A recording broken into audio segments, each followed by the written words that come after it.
Magluluto tayo ngayon guys ng pampadagdag ng collagen. So ito ang ating mga kakailanganin na sangkap. So meron ako dito 200 grams ng chicken feet. So gagamit tayo dito ng onions, garlic, ginger, red chili para sa pampaanghang, and light sauce, cooking oil, vinegar, tsaka yung whole black pepper. Pero kailangan sana ng laurel, pero wala kaming laurel. So meron din tayo ditong salt. So habang maghiwa tayo ng mga sibuyas, papakuluan na natin itong chicken feet natin sa mainit na tubig muna. Saka natin siya hahanguin mamaya.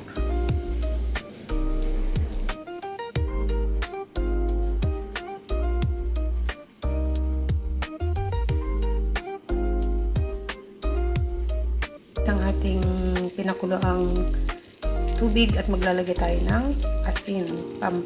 Iba-blanch lang natin ang ating chicken feet ng mga ilang minuto. Saka natin siya hahanguin para iluto ng tuluyan. So, papakuloan lang natin siya guys ng ganito. A few minutes, balikan natin siya.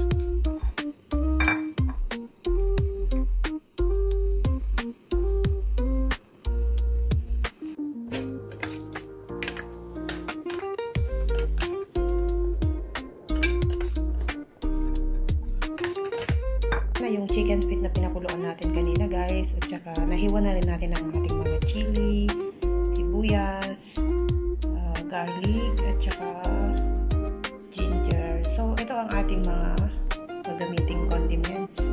Ayan, simpleng-simple lang ang luto na to guys, kaya madali yung sundan at napakasarap guys. Subukan nyo, ito ang dagdag na collagen sa ating katawan.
So ito guys, habang pinakuloan natin siya kanina, at ito na ang ating chicken.